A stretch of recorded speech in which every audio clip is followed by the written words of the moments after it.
Welcome to this week's edition of Black Authors Matter TV, where we interview the latest movers and shakers in the African American literary community. You'll meet some old friends, discover new ones, and stay abreast of the latest book developments around the country and even the world. So sit back and relax for the next 2 hours with Black Authors Matter TV co-hosts Gwen Richardson and Dr. Rhonda Lawson.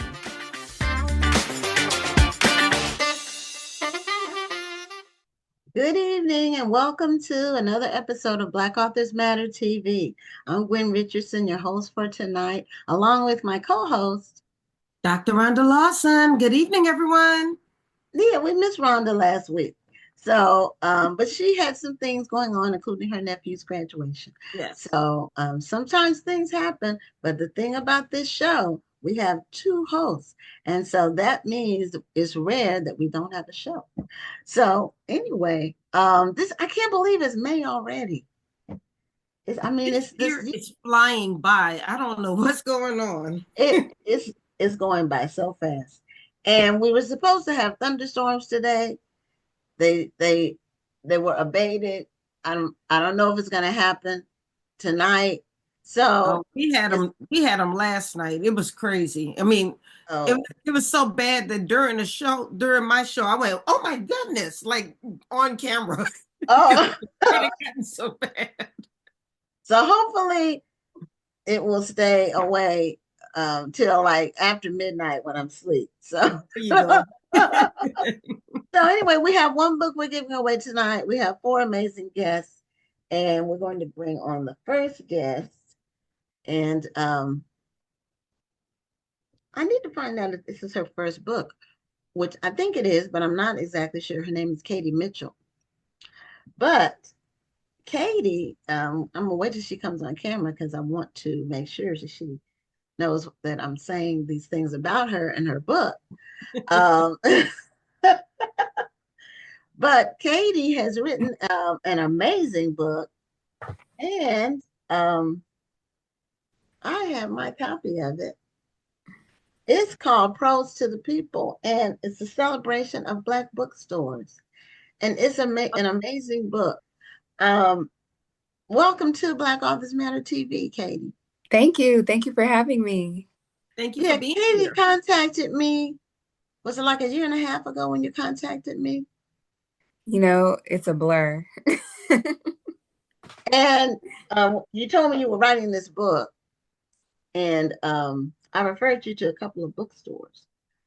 I think it was a year and a half ago or something like that. It might be 2 years ago. No, time just keep going. Yeah, it does. We were just saying it. We can't believe it's May already. Time flies. It goes too quickly. But this is an amazing book. I will say I was very pleasantly surprised. Not that I didn't think it would be a good book, but I didn't realize it was going to have well, first, I wasn't expecting hardcover. That was one thing. And I wasn't expecting all these amazing photos. I mean, it's about actually existing stores, some amazing photography. It's really a coffee table book, but it's not a coffee table book price, which is great. Thank you. That's huge. Yeah. Is this your first book? This is my first book. It's my debut. Wow. Okay. Well, but you are a journalist. I was reading your bio. You have been in the writing. You have been writing for a long time. You've been in the field a long time as far as the writing. Yeah, I've been doing different types of writing. My first book, but I wrote for women's magazines. I wrote for tech companies, wrote while I was in college. So it all was leading up to this.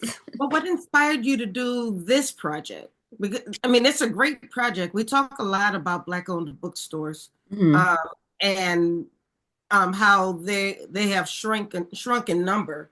But is that what inspired you to do this? Well, I mean, as a bookseller and someone who's a customer of Black bookstores, I saw how transformative Black bookstores have been in my life. And I see them as transformative as the Black church or Black colleges, but I found that they were understudied. And I thought it was really ironic that the story of the Black bookstore hadn't been told in book form. because they hold our stories, but no one had told theirs until prose. So that was the impetus for me starting to go on this journey with Prose to the People. Now, probably I want to say half of the bookstores in this book, the owners have been on this show. Oh, really? Yeah, well, it's the existing ones, because I think you have a couple listed that are no longer in business. Is that right? Yeah. right? So I went all the way back to the 1830s with the first Black bookstore, which is D. Ruggles Books in New York City, and then I moved throughout the century and the decades up into present day. Okay, so that was did have the right assumption in that regard, but you break it down by region, and so you have them listed in the beginning by region, and it's an amazing book. In fact, my best book customer, who I mention on this show often because she's been, we had a brick and mortar store for 10 years, and we still, I still have some book customers that will order through us, order their books. She's 82 years old. She lives in New York. She orders books often.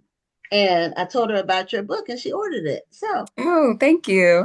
hell, because I knew she would want it because she is really a book connoisseur and has been like her whole life. And she buys books for everybody in her life. She never got married. She doesn't have any kids, but she will order books for her nieces, nephews, his grandnephews, extended people, and her old friends that she's known for years. She orders them books as gifts, and she's been doing it for a very long time. So, what my question about the book itself? Did the publishing company decide they wanted to make it like this substantial a project, or did you have to persuade them that it needed to be? So when I pitched the book, I definitely underestimated how much would be in the project. And I think that was a good thing because if I knew all the work that was going into it, I don't know if I would have been that, gung ho about doing that. So I knew that I wanted it to feel like a Black bookstore. So when you talk about you love the pictures and all the ephemera that's in it, that was something that I knew that I wanted because when you go into a Black bookstore, you see a lot of different pictures, you see art, you see the book covers, there's different genres, there's poetry, there's essays, there's interviews. You're not just hearing from one person. So that's why I made sure that it was an anthology as well. And that's why I wanted to have the pictures in there. But I learned so much while I was doing the research for the book. And I was like, wow, I found out about this other bookstore that I didn't know exists. Like they have to be in it. So it kept growing and growing and growing until what we see today. Oh, So okay. did you physically visit each of these bookstores, or did people kind of submit to you? So I visited most of the bookstores that are presently open that have full profiles, but some of them did submit pictures. I wasn't able to get out to like Portland and Houston, places like that. But I went to a lot of cities with the photographer and, met with folks and interviewed them some more and took pictures. So it was a good time. Well, I haven't read the book yet, but I absolutely want this book. But I've got to ask, we have some historic Black bookstores. Some one or two are still open, many are closed in New Orleans. Is New Orleans represented in the book? It is, yes. Community Book Center. Yes, yes. Vera and Jennifer, Mama Vera and Mama Jennifer, yes. Yes, they are staples in New Orleans. I was really hoping that they would be included in this book. Yeah, absolutely. Yeah, they when I was looking through here, just to name some of the ones that have been on the show, I know we had Harriet's book, Harriet's bookshop. She was on, and the one in Brooklyn, I'm not sure how to pronounce it. It's Adanne bookstore. Dolen. Adani. They were on the 43rd, 44th and 3rd. 44th and 3rd booksellers. Yeah, Amen. in Atlanta.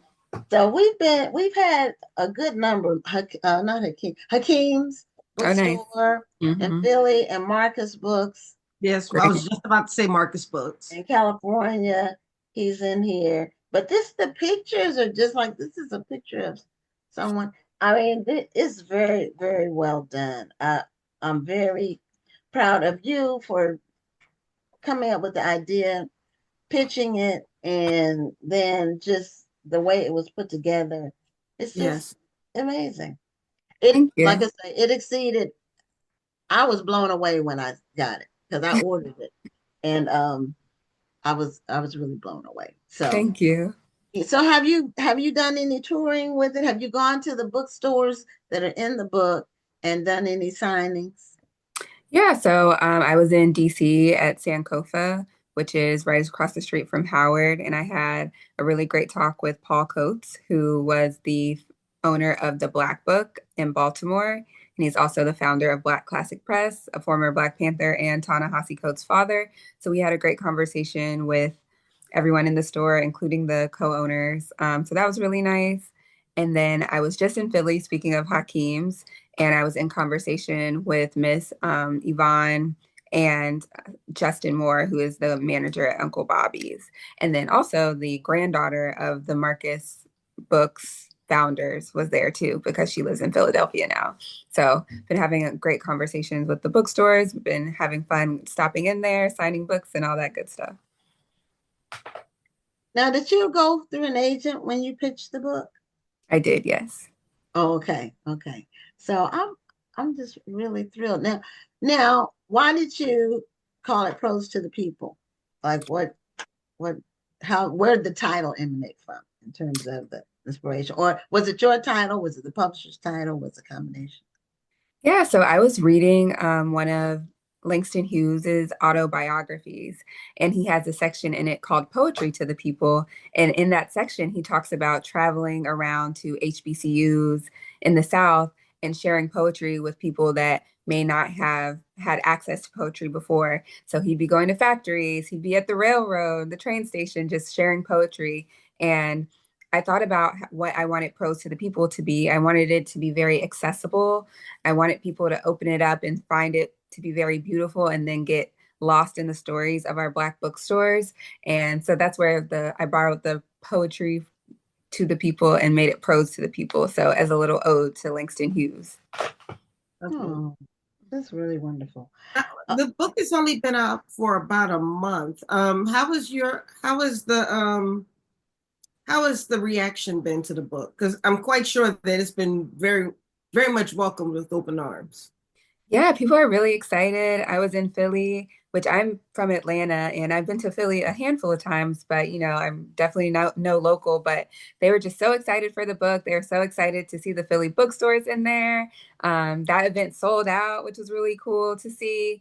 And yeah, everywhere I go, people are really excited. I think they appreciate the work that went into it and the fact that I'm telling these stories and putting it in book form. Like I said, it hasn't been in book form before. So people are really excited. It was just in the New York Times book review and got a rave review. So that was really nice to see just the work paying off. And then people trusting me with their stories and it, being received well is really exciting.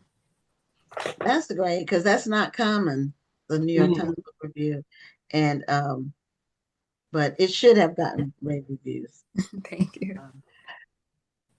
What is a common thing when you interview the different people who have their bookstores? What's a common thread that you heard from them in terms of their motivation, inspiration, and challenges?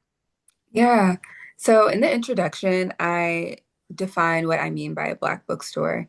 And I borrowed the definition from Rosemary M. Stevenson, who says a Black bookstore it doesn't just mean the bookstore is Black owned. It means that the bookstore specializes in Black publications. And what I found is bookstores and bookstore owners who choose to specialize in Black publications really have this commitment to literacy and to liberation for Black folks. And that's a theme that I see throughout, starting with David Ruggles in the 1830s, who was an abolitionist who helped free Frederick Douglass. and set the tone for Black bookstores being sites for liberation in the United States, all the way to present day, to people like Sankofa, who are making sure that the community is really reading together and being educated together and just passing on that baton of literacy, throughout the decades. So that's one thing that I saw in all regions, in all the stores. It was really nice to see people's different takes on it and how they're using their interest and unique personalities to move that mission forward. Lovely. Hmm. So,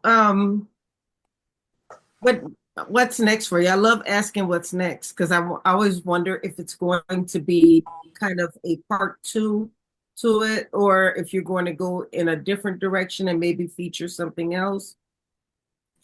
Yeah, I've been getting that question and I don't know yet. It's like early days, Yeah, you just want to ride the wave right now. yeah, it's like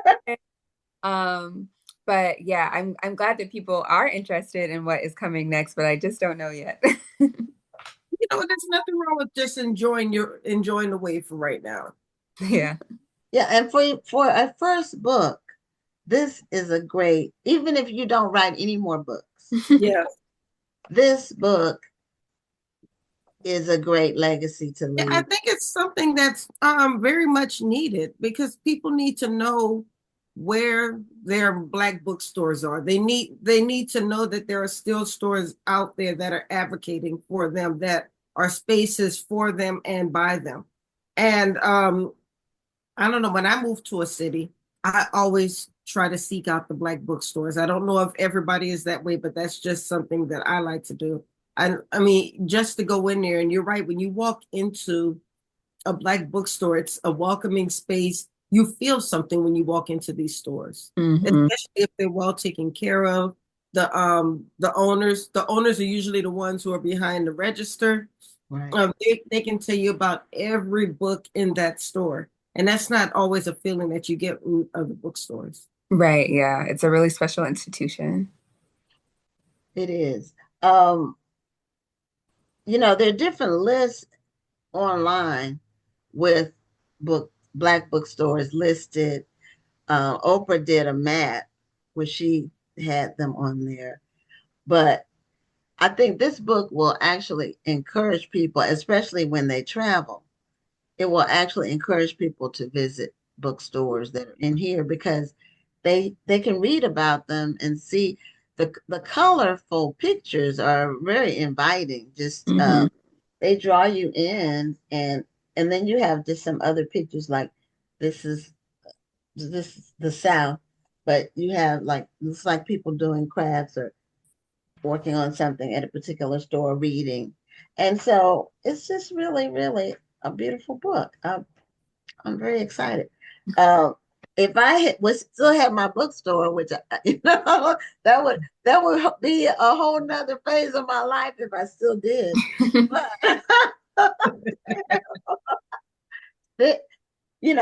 I would have been very proud to be in something like that, including something like that.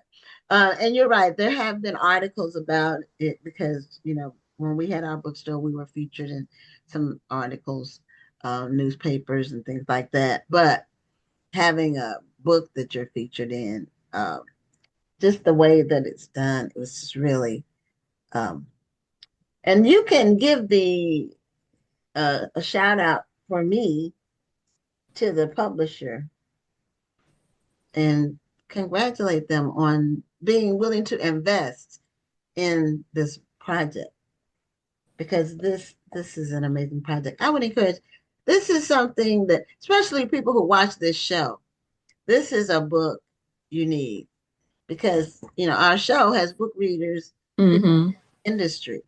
So it's a book that every person should have. And it's great for traveling. Thank you. Yeah, that's how I envisioned it when I initially pitched it. I said it would be a roadmap companion to Black bookstores. And people have told me it reminds them of the Green Book and they look at it before they go somewhere. So it's doing what I hoped it would do. Well, now, Gwen mentioned articles, but your bookstore, which is an online and a pop-up bookstore, If you can talk a little bit about that concept, and then how your bookstore has also been featured in the New York Times, NPR, PBS. So you developed quite a following for your model. So can you talk a little bit about your model for your bookstore, and then how it was able to catch on the way that it did? Yeah, so I have an online and pop-up bookstore called Good Books with my mom, Catherine, and we started it in 2019. And like you said, there's been a few articles that are, talking about good books, and I was really excited to bring people back into reading. I found that some people kind of look at it as a chore in adulthood. Everyone's so busy trying to make money, just trying to make ends meet. And we kind of lose that love for reading after elementary school for some people. So a lot of my initial customers were people who used to love to read, but didn't have that love anymore. So it's been really fun to see them get back into reading and discover new people. Nikki Giovanni, who wrote the foreword, one of my customers told me that I introduced her to Nikki Giovanni. And that was so special to me because Nikki Giovanni is someone who I just love as a writer and as a person, and who I've known about, it seems, my whole life. But for someone, in their 30s, they may have never heard of her yet. And for me to be the person who introduces her to a new reader, that's really, really amazing for me. But I think it caught on just because of the curation that my mom and I were doing. Then, of course, during the summer of 2020, a lot of people were looking to read books and support Black businesses. So that was another way that people came to find out about good books.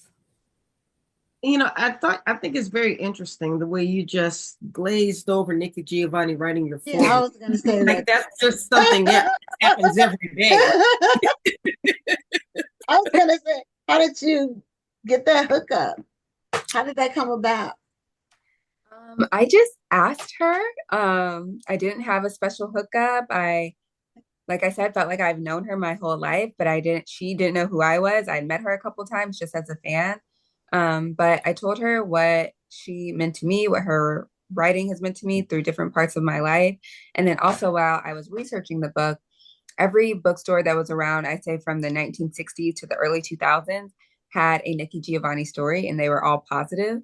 And they were telling me stories, not so positive stories about other folks. So I said, okay, everyone remembers Nikki Giovanni positively at their store. So I think it's only right for her to have the first word in the first book about Black bookstores. Yes. So she said yes. She was very gracious. She thanked me for offering that to her. And yeah, I'm so, so grateful that she's part of the project.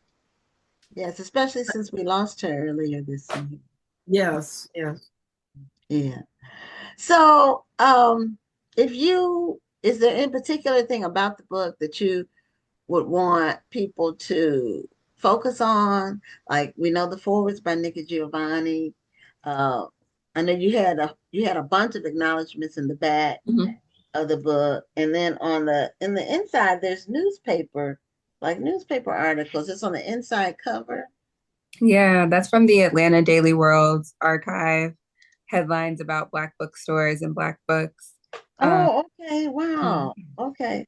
And Yeah, is I it saw both? that headline right in the middle of the page that said Negro books. Yeah, that's one of the old headlines from their articles. So I was looking to see if it was the same in the front and the back. It looks like it is. Yeah. Yeah. But okay, so that's from Atlanta, the Atlanta paper. Yeah, the Atlanta Daily World, which is a Black newspaper in Atlanta. Is that still exist? Yeah, it does. It does. Okay. Mhm. Well, Well, oh, I didn't want to overlook this comment by Aaron Coleman. He said this project is a passport and a time machine to Black bookstores past and present. What a treasure. And then he goes, we love Negro books. We sure do. yeah, that's what they used to be called. And Hakeem's bookstore, the owner Yvonne, who took over from her dad, said that the FBI was watching his bookstore because it was considered to be seditious or like an enemy of the government or something. And so that's people that did bookstores back during that time, and I forgot forgot what year it was, but there was just a marker recently in Philadelphia dedicated to Hakeem's Bookstore as a historical landmark for Philadelphia. And so I think was it started in the 50s? Do you know off the top of your head? The 50s or the 60s?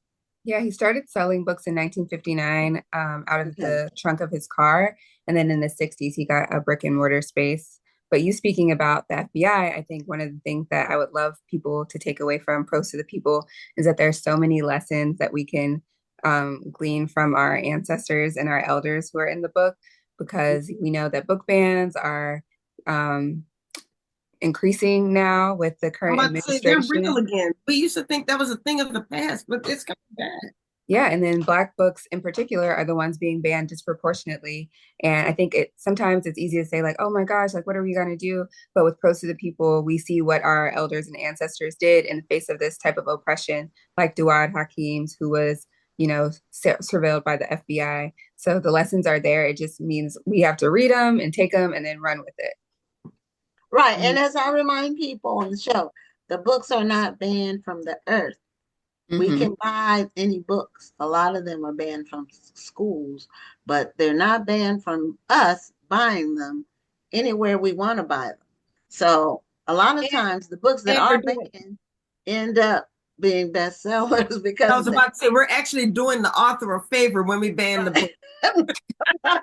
I mean, it has the opposite effect, and that's a good thing in terms of it really is a signal. This is something that we probably need to be supporting. Exactly. So I have one more question, and that is, now, is research your forte, your background? Is that like one of your strong suits? I would say yes and no. I don't think it was my background in the sense that I was doing research for this project. I went to a research institution for undergrad and grad school, but it was more scientific research. But this caused me to do oral histories and being in the archives. But I think just organizing stuff and trying to get down to the story was one of the things that I was strongest at while writing Pros to the People.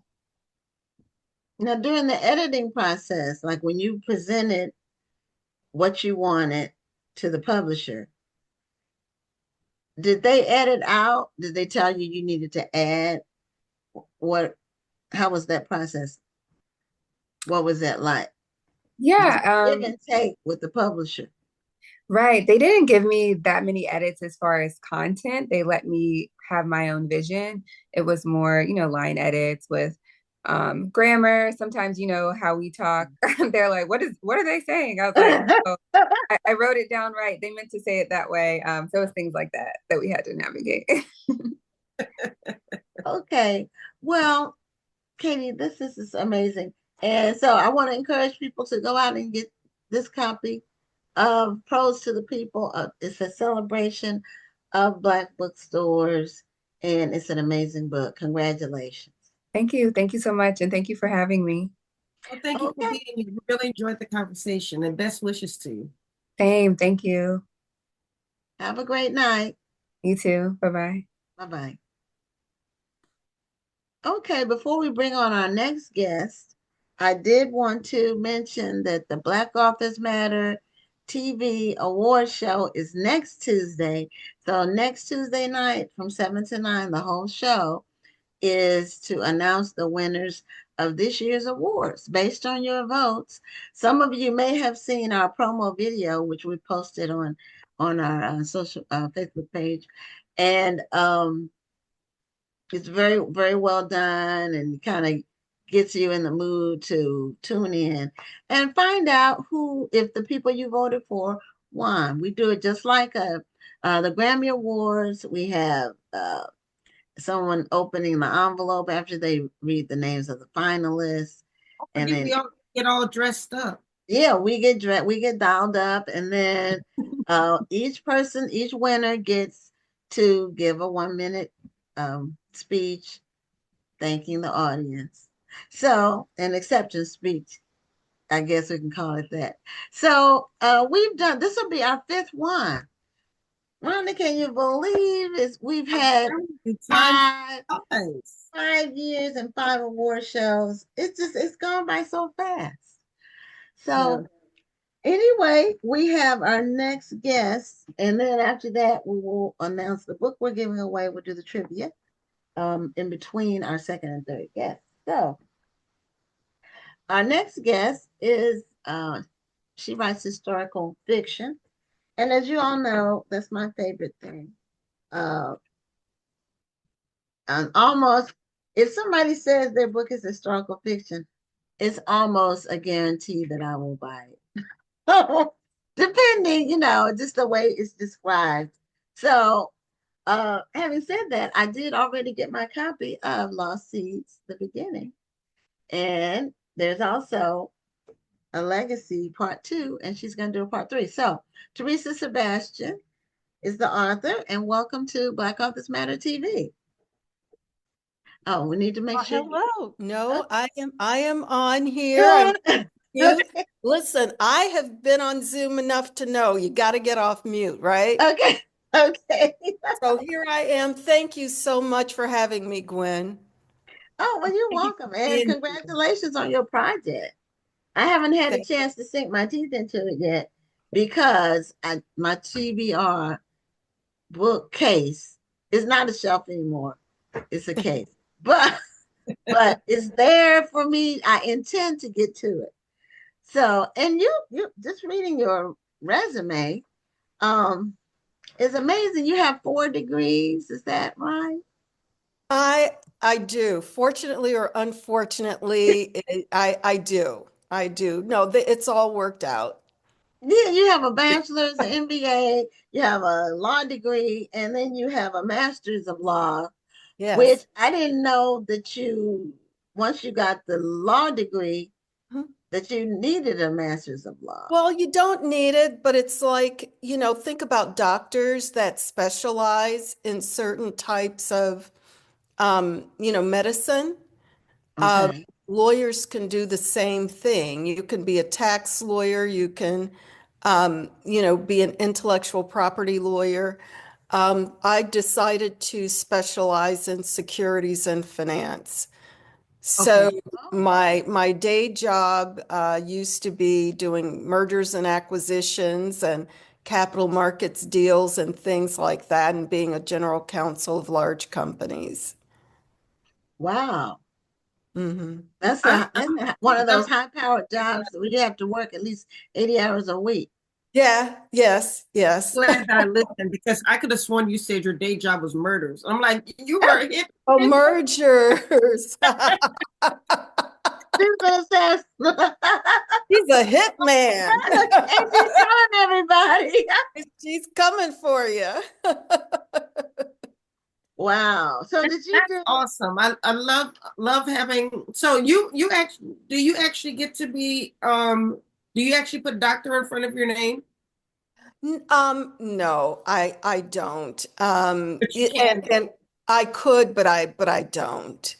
Okay. Yeah, yeah. It's just something I never took that on, and because I just like relating to people. I like helping people. I don't try to engage too much in formalities. I just go in and, wanted to do my job. But I really don't practice law anymore.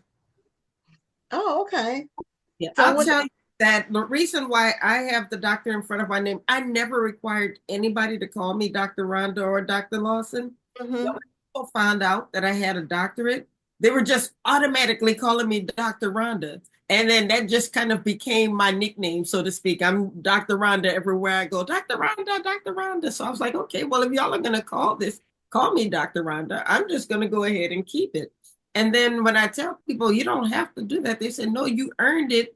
And I'm going to give you your flowers. So they insisted on it. And I was like, well, that's an honor that you thought enough of me to put the doctor in front of my name. So I just kept it. Great, good. No, I think and in some professions or in some practices that you do, I think it's totally appropriate and people feel comfortable, as you said, putting that in front of your name. You know, in the area where I was practicing it just was, you know, it wasn't a part of the norm relationship between me and my clients.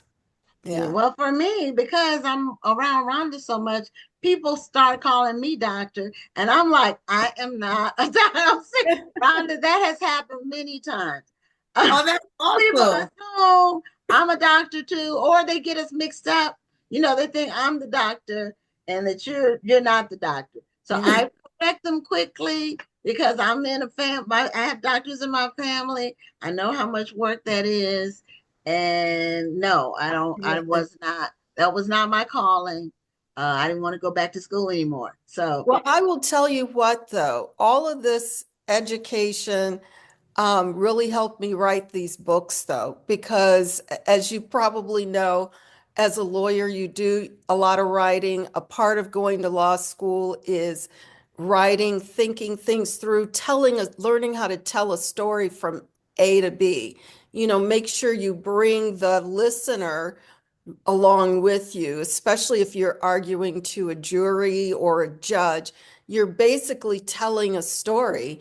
So that really, it was easy for me to transition from the practice of law as I was doing it to sitting down and writing a story and making sure, you know, that it's proceeded and stuck together, and you could bring your reader along with you to understand what your characters were going through. Yes, absolutely.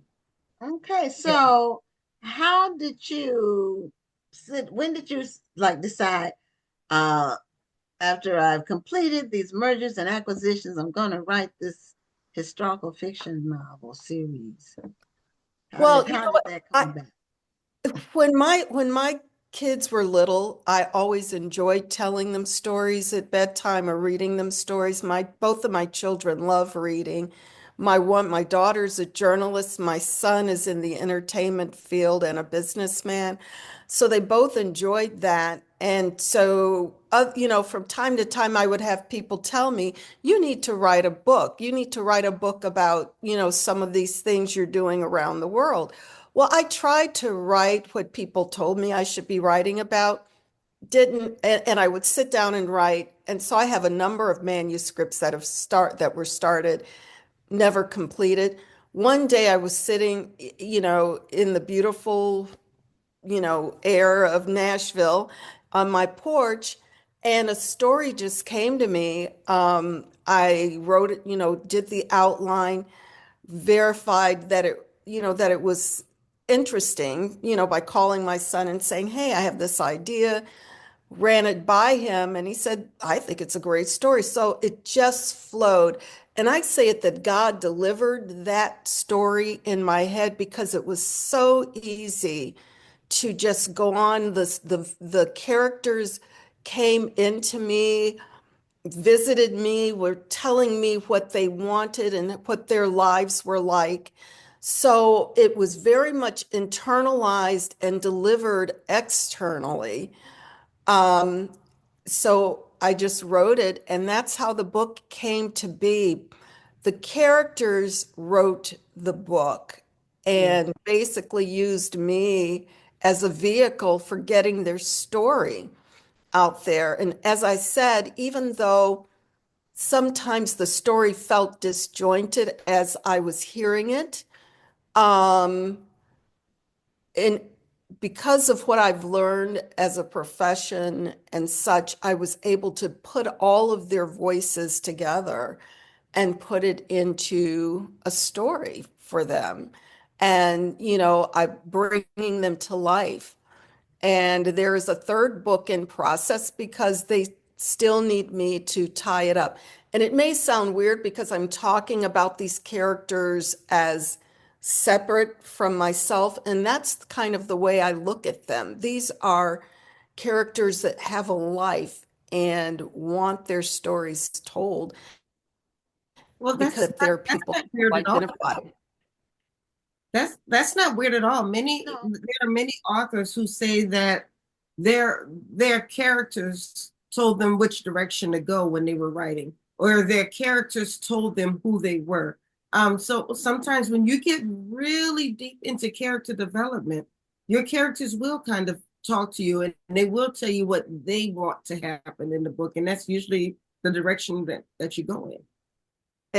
Absolutely, absolutely. And I think that when a reader senses that, they can tell that this character is natural, that this character is authentic versus something really forced. And I know sometimes, because I've talked to other authors, and there's some authors that churn out book after book after book, and they say, well, I have a formula. And and that's something that at least right now I can't identify with, because I want my characters to be very organic and not stuck within a formula for producing a book. Yeah, we do hear that from a lot of authors that the characters told them where the story was going. Mhm. And we're both authors as well. So uh, the same thing happened when I wrote my two novels. I have other books, just two novels, but I have 15 books altogether. And Rhonda says the same thing about her when she wrote her books. How many books do you have now, Rhonda? I have 23, which includes my novels, and it includes my anthologies. That is Okay. wonderful. Yeah. Congratulations on that one. Yeah. Well, I didn't remember what the number was, but I knew it was double digits at least. So now, is this book, does it have any autobiographical elements to it in terms of, and I should say the series. I have the first book, it's Lost Seas the Beginning. But is it based on your family tree at all? Is your family tree woven into the story? Elements of it, yes. They are very inspirational for some of the activities and characters. And that's one reason it's historical. It's very loosely based on an uncle that I had who I always found to be a mystery. He lived in the back of my grandmother's home out in a shed. And he was not really connected to the family. We were not really allowed to socialize with him. I was around 4 or 5 years old at the time, the time frame that I remember him. And what I realize now is that he had problems with alcohol. That's why, he exhibited some of the behavior that I observed. And I also think that's why my grandmother did not really let us interact with him. She would take his meals out to him. And so I always wondered what his story was. Why was he like that? And why I didn't see him interacting with us as other family members were permitted. And so I made up a story around that.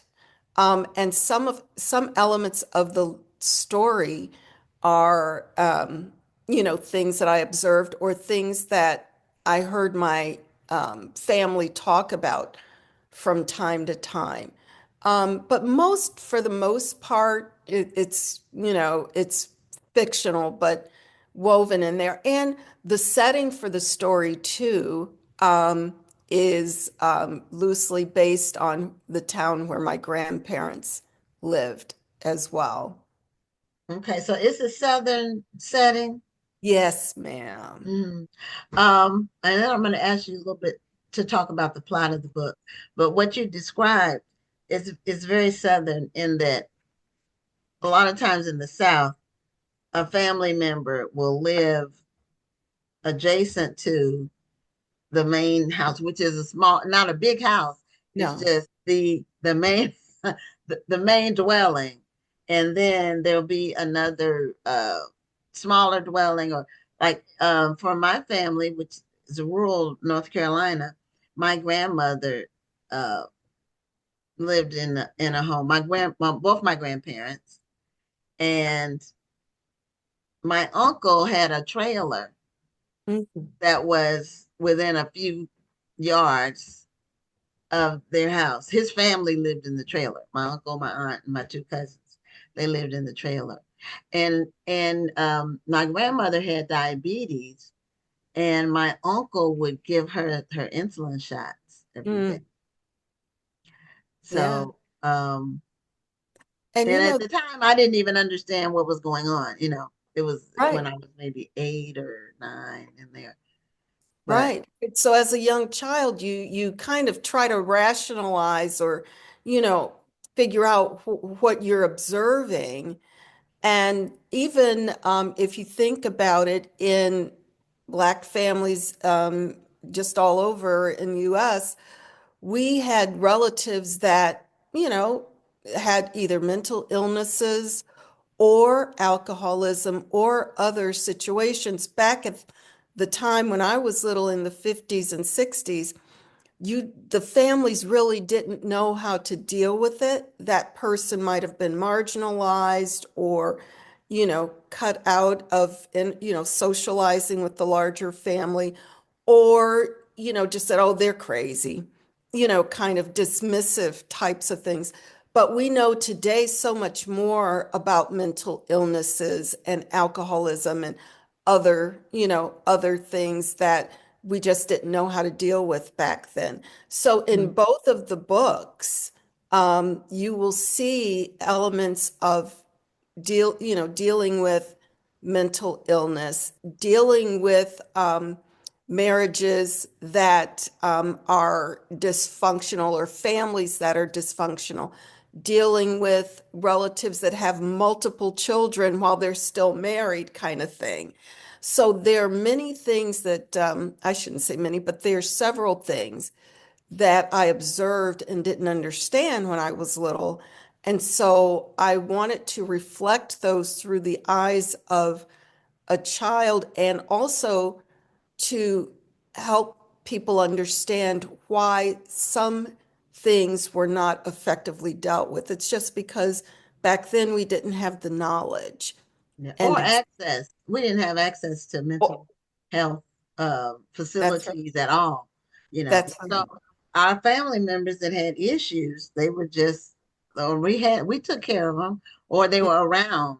We figured out how to deal with it. And then there were other situations where, uh, you know, when someone would have a child at a young age, that child was blended in to the family.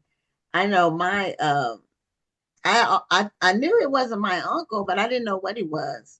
Mhm. He was too young to be a cousin, I thought, but he was similar to my dad's age. And so, but it turned out my aunt had him when she was 14 or 15. And Oh, so he was raised up together, but he was my cousin, actually my first cousin, but he was really the age of an uncle, oh, if you wow. know what I'm saying. And I didn't realize any of what had happened, the details, because they never talked about it. Right, They right, just right, were in the family.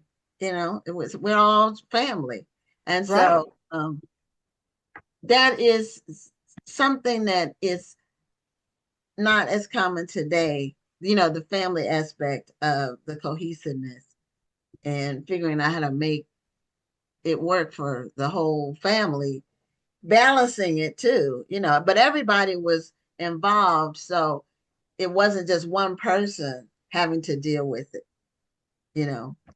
right, exactly. So I am very proud of the characters and how they have told the story, through both of the books. And as you probably know, both of them have won book awards. And so that just shows that the story does resonate. And with that's good. people. That's Yes. good because these are your first books that you published, right? So, Yeah. okay, Lost Seas is a series. Tell us the overarching theme or Right. plot of the story.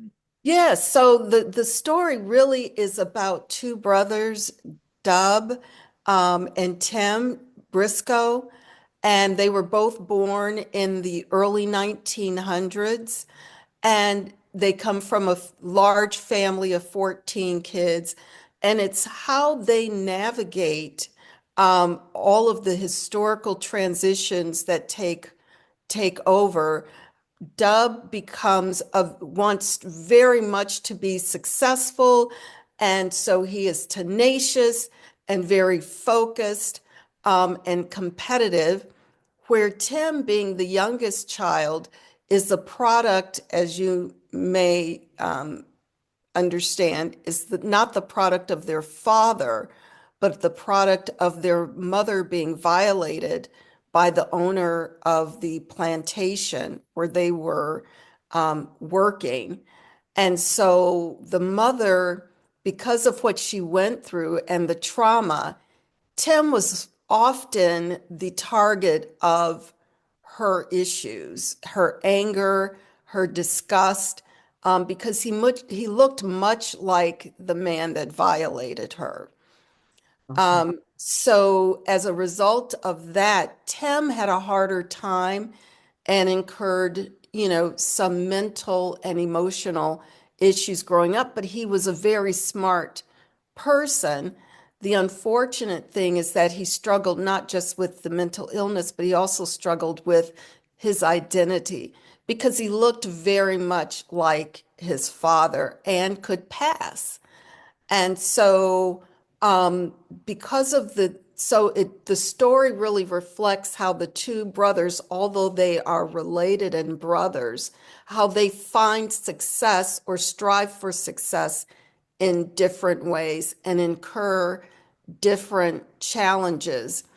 As a result, fast forward decades, that animosity and estrangement lasts up into the 60s until there is finally kind of a crisis that brings their lives together. And so to understand what that is, you've got to read the book.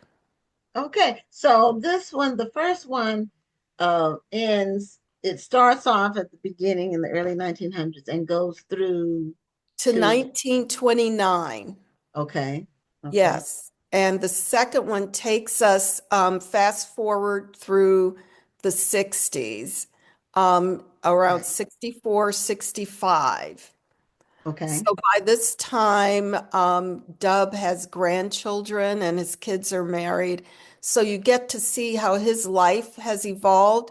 You also get to see how Tim's life has evolved as well. The third book, which is a work in process right now, kind of fills in the middle part and focuses very much on the relationship of the mother to her sons. Okay. Mhm. Okay.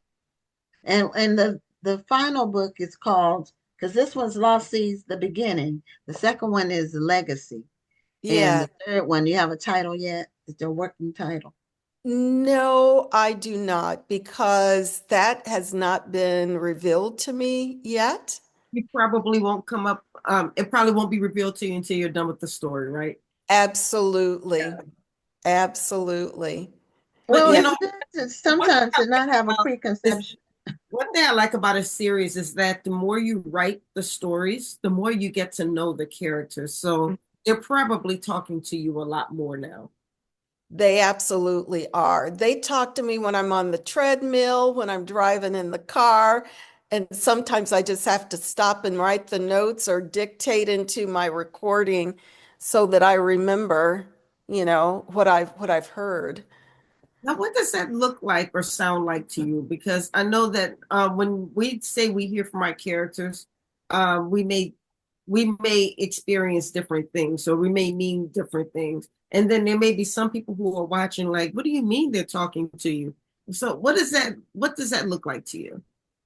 Um, it's it's, oh God, this sounds wild.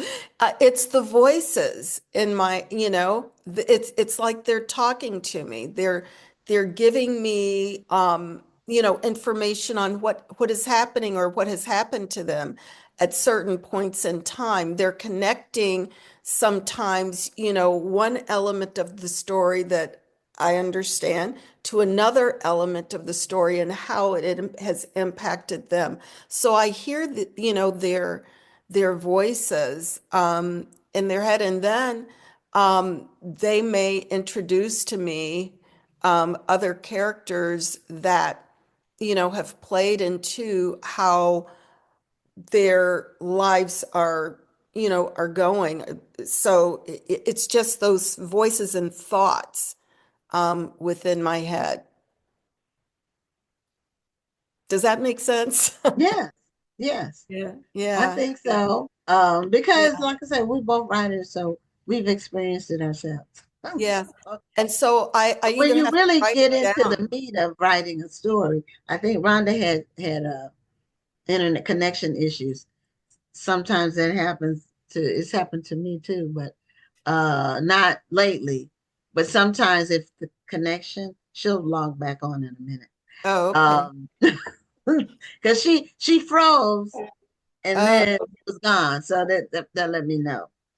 So well, I hope that and I encourage your viewers here to pick up the books, and if they like it, please, leave a review or shoot me a note and tell me what they thought about it.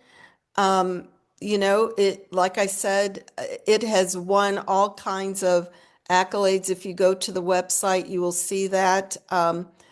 There are 6 or 7 awards that Lost Seeds, the beginning, has won, and so far the second book has won 2 book awards.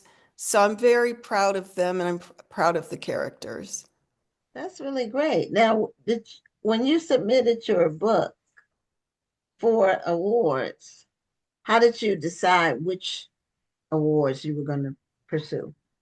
The I did a hybrid publishing, so the publisher that I worked with, a female-owned publishing company, Girl Friday, suggested those to me. She said these are the more reputable awards, the more respected awards Okay. in the independent publishing, um, you know, um, industry. So, Okay. not every award carries weight, but we focused on the ones that did and could lend credibility to the book.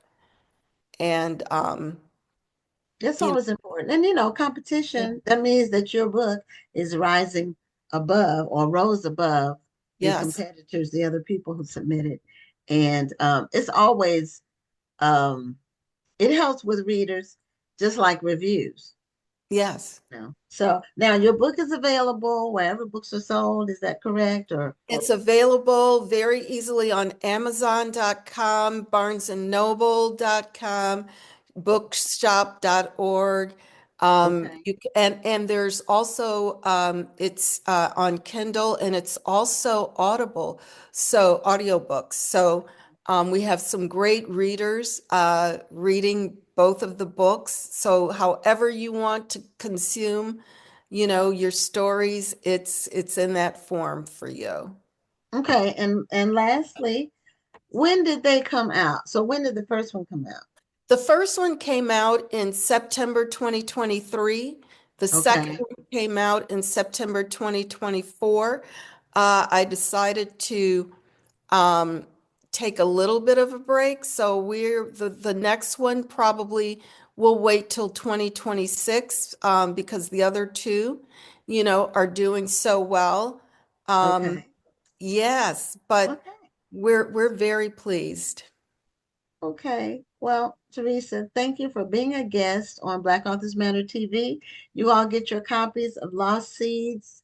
There's the beginning, and then part 2 is a legacy. and it's available wherever books are sold. And I do plan to read it. It's going to be read soon, like maybe the third book down the list.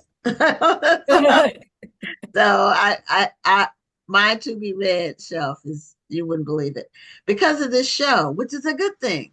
Yes, yes. Well, Because of listen, this thank show. you for giving us this forum for sure.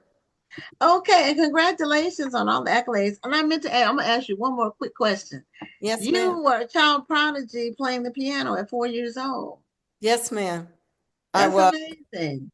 That's Thank you. amazing. I want people to know that. So that means you probably had a piano at home or somebody's house.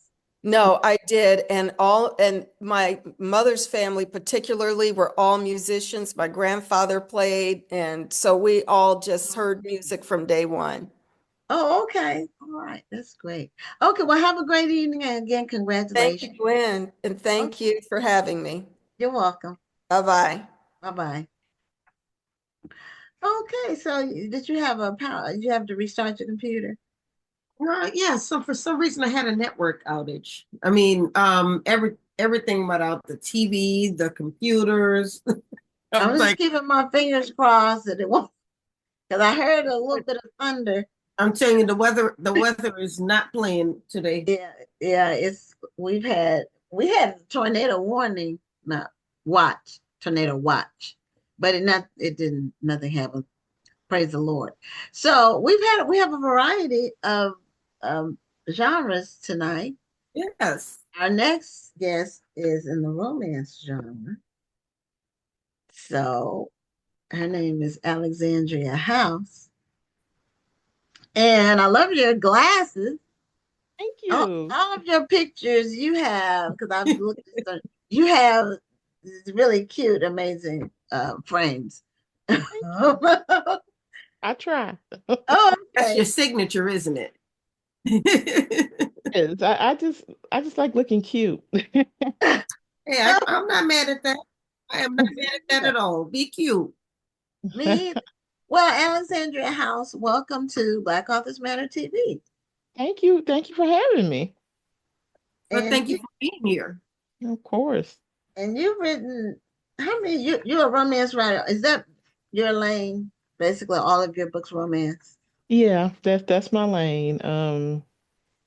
Yeah, that's what I enjoy writing too. So Okay. And how many books are we uh so far to date? How many child, books have you do you write under any other names, or are they all under Alexandria House? have in the past, but that's a secret. Oh, Oh, okay. okay. Okay. All Yeah. right. I Well, wrote I wrote about There you 30 go. books under another name. I think we're at like 40 for Alexandria House. I think. well, Okay. you're just a writing somebody. Yeah. Listen, this is my only job. I got to be a writer Just about to somebody. ask, if you're a full-time writer, I mean, to have been able to write that many books, um, it's no easy feat whether you're full-time or part-time. True, true, true. Well, I appreciate you.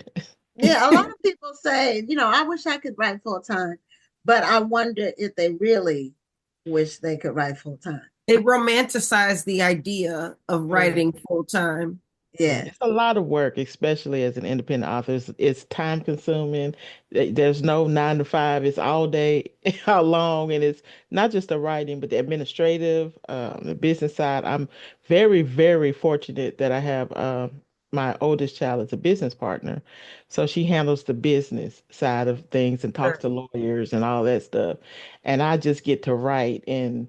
I do other things I like to do. Like I have an online shop, so I kind of like packing the orders, kind of mindless for me. So I do that stuff, and I just get to create. So, but it's still a lot because it's just the two of us. Being an entire publishing company outside of I pay somebody to edit, but outside of that, I design the covers, I do everything. Oh, you So design your own cover. So, that's a different art. yeah, That's different from writing. That's like left brain, right brain. yeah, it is. So, Um, but now you said as a publishing company, are you publishing your own books or you publishing other people as well? My own books. we not ready to take on anybody else. I'm not ready to play with anybody else's money. Yeah, It's I understand that. I have a done for you publishing service, and the reason why it's like that is because I'll help you publish your book, but I don't want to be yeah, responsible for your royalties. I don't want to be absolutely. responsible for anything. Just let me help you to get your book out there, and then you Hmm. can have it. So it's Yeah, the that's probably how I DIY. have to Is do that what it. it is? It's the DIY. Well, I no, not DIY, it's DFY, done for you. But Oh, yeah, okay. but you handle your money, and I get it. Yeah, yeah. Yes, you pay me one flat fee. Hmm.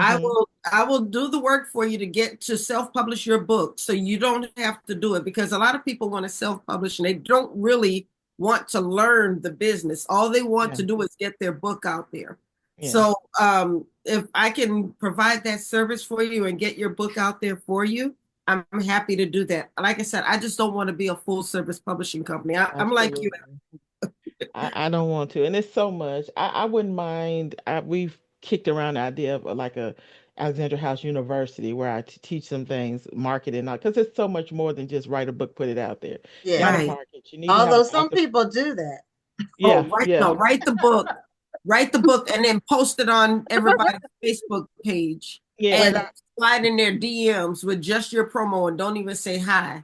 yeah, yeah, or they drop a comment on a page that you are paying to boost. yeah. Yes, They they yes. put their book in the comments and they get deleted. That's what they get. Possibly blocked too. Oh yeah, two times. You get two times. Yeah, yeah, Then it's blocked because no, you have to, don't do yeah. It's that. work. You need to It is build your work. author platform and And build up these. money. Yes, And time money. and money and Yes. miss Time sleep. and money. So But I um love it though. So yeah, so you have book bays and what's the yeah, HEA? What's that? book bays and HEAs, happily ever afters. Oh, It's okay. Oh, it's a giveaway we're doing through the Prolific Works platform.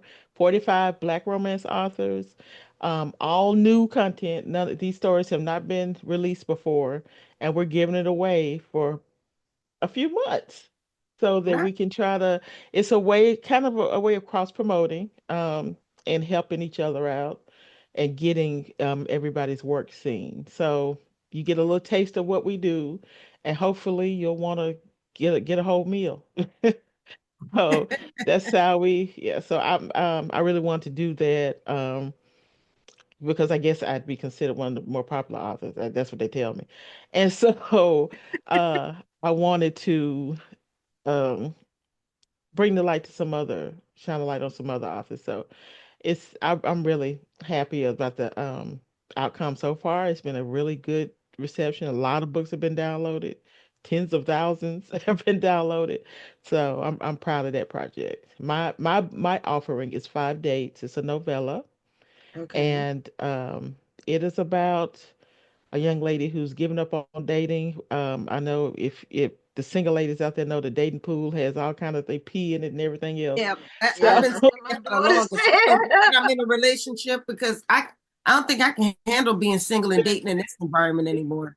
it's rough out there. And so she's gone through that. She's had some disappointments. She meets this guy kind of serendipitously at this poet's spoken word artist show, and he asked her, "Give me 5 dates, and I prove I'm worth your time." So that's the premise of that book. Oh, okay. I like that. This is a note of caution. I just heard some rumbling thunder, so I'm hoping that my connection will remain. If I go disappear, Rhonda's still on. So You know what? Yeah, What a we'll just coincidence. keep Me vibing. too. My network already decided yeah, to she already. take a little break, Yeah. so I'm back. I'm back, and I'm fresh. Okay. Yeah. Well, Hopefully, So we're storming here. So are you, okay. where are you're y'all in at? Where you at? Arkansas, right? Yeah, I'm I'm in in Hu- Arkansas. okay, I'm in Houston. Okay, so it's storming here. So same thing, because the Okay, lights in I'm okay. kind of in the outskirts of Little Rock. Okay. So the lights like to just pop off if you think about raining here. So if it goes dark, you know what it's Okay, like. well, we'll just talk a little bit and you can log back on. Hopefully, Okay. hopefully it'll be just a momentary, or not at all. I'm keeping Yeah, I'm hoping they'll behave. not at all. Just wait until after the show, after 9 o'clock. Is it 8:10 where you are? You're on Central Time. Yes. Hmm. Okay, Rhonda's on Eastern Time, so she's an Yeah, I'm hour. in the DC area. Okay. Yeah. Now, um, how does the book base and HEAs, how does that work? Like if somebody goes, do you have it on Amazon or you have it on an independent website? It's on the Prolific Works platform. You go and you download Okay. it, but it gives Okay. you instructions to put it on your Kindle. So you can put them on your Kindle. They're ebooks, so you can put them on your Kindle, but it's not on Amazon. It's just Okay. on their platform. You can download all 45 of them if you want to. Some of them are on Goodreads for those that are keeping track of their reading. I did put mine on Goodreads. I'm not going over there to look at it though, because y'all mean over there. But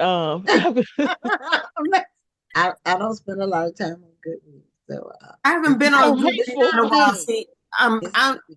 I'm brave. I'm gonna go on there and see what they're saying about my books because I've seen nice things about my books, but it's been a while. You never know when the mean people gonna pop up. Oh Well, I yeah, need that to. pop I up. haven't checked my stuff. When I go, I'm normally checking somebody else's. I haven't even Yeah, thought I about used checking. to check mine, and part of being I guess you could say a pro is now I'm like, child, I don't need, that's between them. I don't need to know. I don't need to know that. If it's not constructive, I don't need to know. And a lot of times it's not constructive. So, and I Yeah, a have lot. beta readers for Sometimes, that. So, yeah, sometimes it can be, mm, but sometimes not. Or like if somebody says, "Well, why didn't you do X with this person?" The book is already written. Okay, so because I didn't want to, that's the you, answer. that's not how it came to me. I'm like, Now, you welcome to write that version if you want you to. write that book. If you want, that's a book you need to write. If you want to see it out there, I have people say, you should write. Do you get that? Do you get somebody telling you what you should write? Oh yeah, all the time. Yeah, Okay, I didn't know. I they thought I it was just me. they place orders. I would like for you to write. Yeah, and then I said, Yeah. okay, if you want to see that book, you write it. That's Hmm. not what I'm focused on. Yeah. That's If not it's a what I'm concerned. continuation of something, I will tell them if the characters get it to me, I'll definitely write it. But I can't just make it happen. It's not how it works. So Yeah, yeah. well, no, these are random people that haven't read it in my books. Oh It's a Lord. book they really want to write, but they don't want to write it. They don't Hmm. want to do the work to write it. So they want to try to give it to you. And I don't know what they think would happen if they gave me an idea and I wrote the book. If they wouldn't have anything to do with it. You know what I mean? It would be mine. Hmm. So I don't know what they could They gain want from. some money. Oh no. So anyway, um, I wanted to ask about you use this other site. A lot of people think everything has to be on Amazon. And so you obviously took a different approach Hmm. doing it this way. Yeah. And what made you make that decision? Is this the first time you've done that? Or why Well, don't you no, start? I have a shop, alexhouseshop.com, and I do have things that are exclusive to that shop. I have audiobooks you can only get there. There's short audiobooks. I have short stories you can only get there. So I've been trying to kind of branch out, um, and not have to share out my money. So, um, I do that, and I think it's smart to diversify because you never know what's going to happen, especially right now.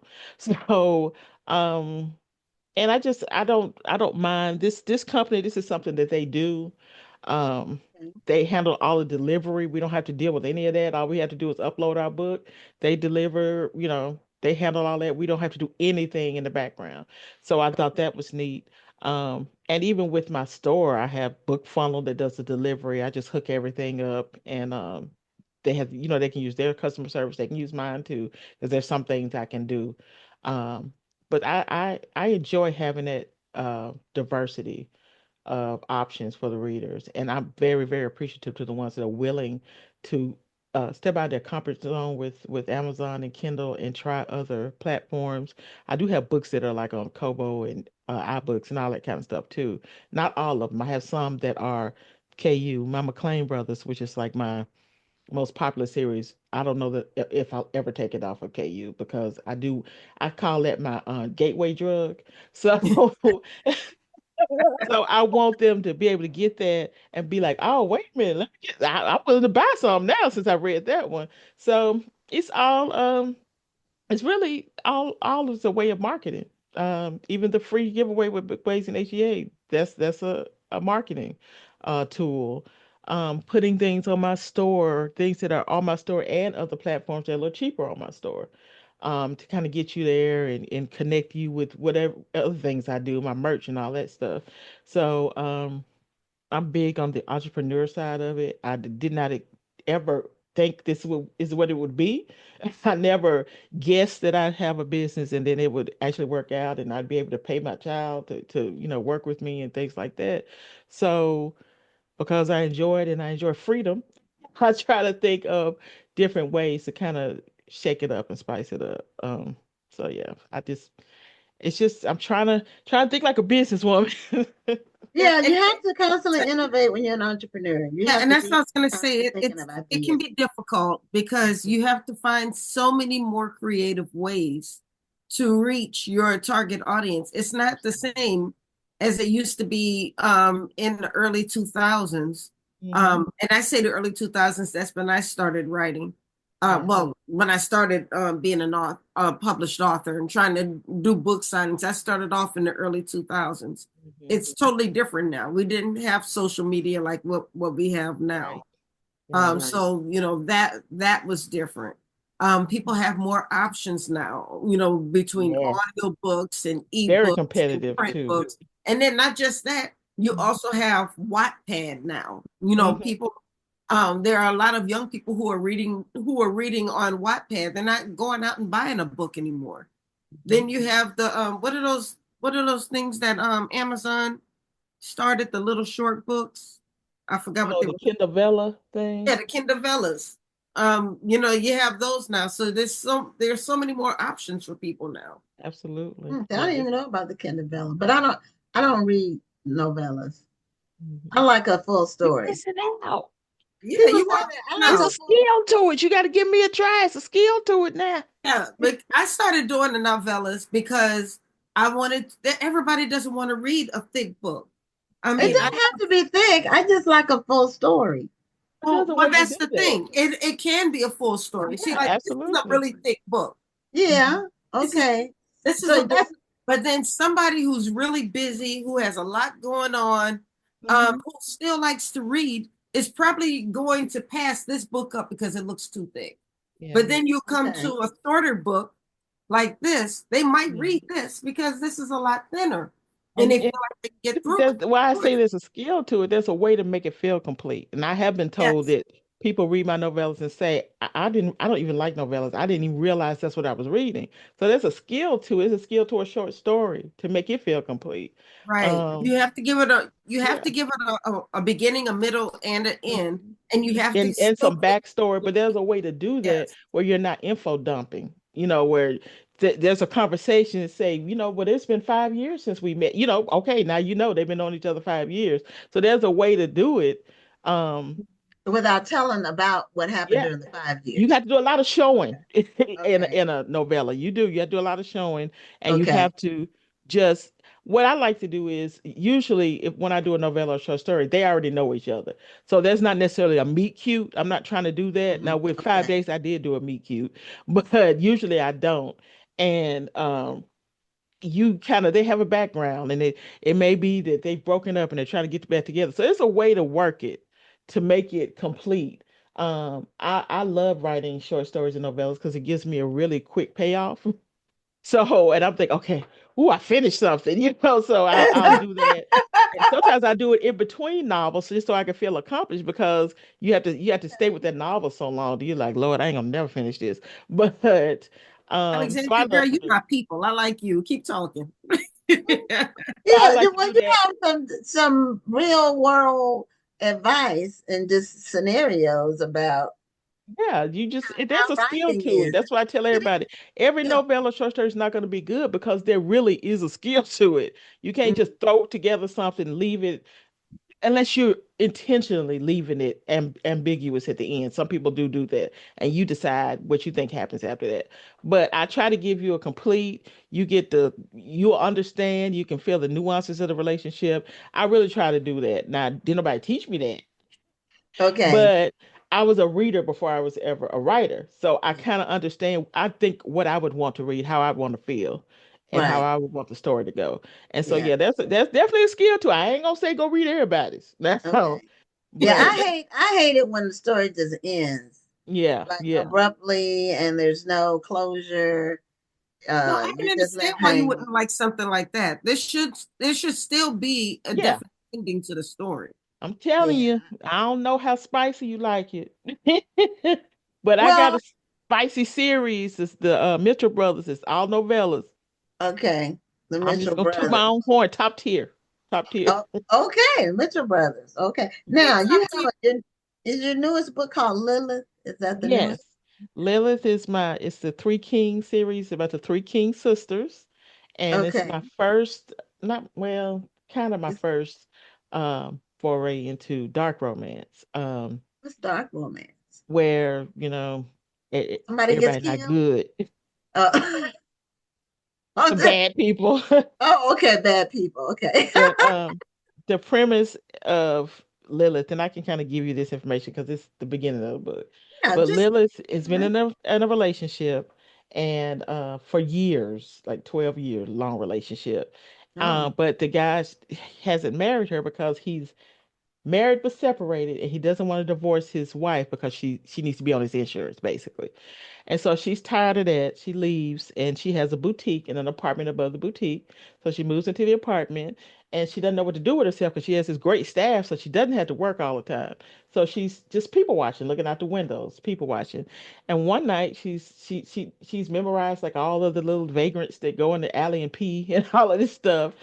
And one night she's looking down and she's asleep, but she wakes up to she keeps the window cracked. She hears a fight in the alley. And she looks down there and one of her familiar vagrants is getting beat up and he's killed. And she's staring down there and the assailant looks up and they lock eyes. Mm. So he sees her seeing him. And she thinks that she dreamed it the next day. She's like, there's no way. I don't see any evidence of it in the alley. I had to be dreaming. Until the murderer shows up at her doorstep with dinner. And so that's where it starts off. oh, great. I'm gonna Okay. have to check you out, girl. Yeah, me too. And I I don't. can't I'm not really a romance reader per se.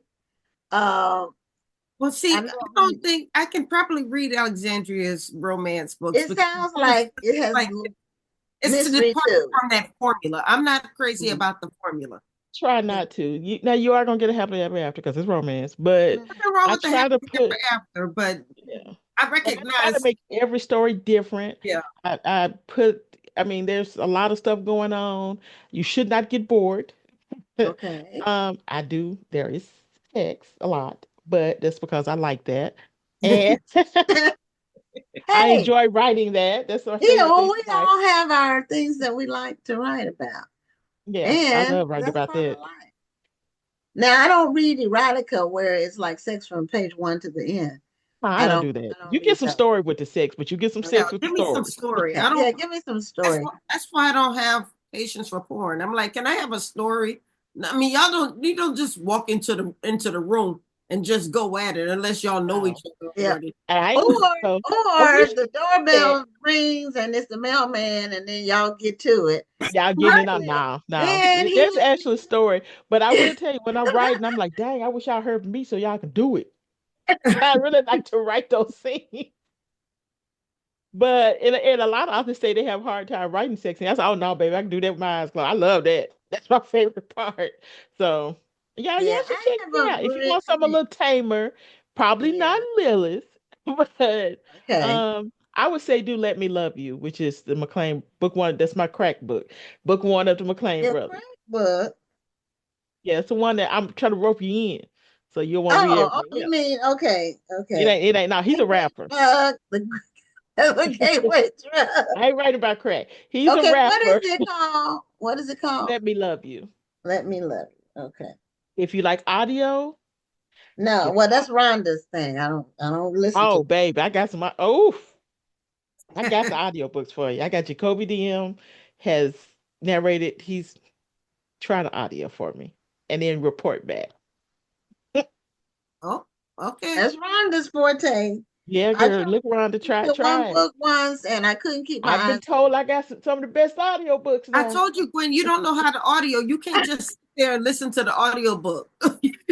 Yeah, you do Now, that when you're doing other stuff, you know. Yes. do Now, what? if it's good Oh, you enough, I'll can't be stop and sitting. listen. So, see, when I'm reading my books, it's normally at night during my when things are quiet, and it's like my wind down time, a couple of hours of wind down time. Well, when I tried doing the audio book during my wind down time, I just wound down and fell right asleep. That's what Happens happened. to me too, but well, I have a visual impairment, so I do that so that I can save my eyes to write. So Okay. I consume books and audio, but Okay. I loved audiobooks for years before I had one. And Let Me Love You was my first audiobook. When the company approached me, I was like, huh? Because I didn't even think about putting it in audio, although I loved audiobooks. But because the company did it, I didn't get to listen to it until it was released. And I'm telling y'all, I listened to that book and started crying.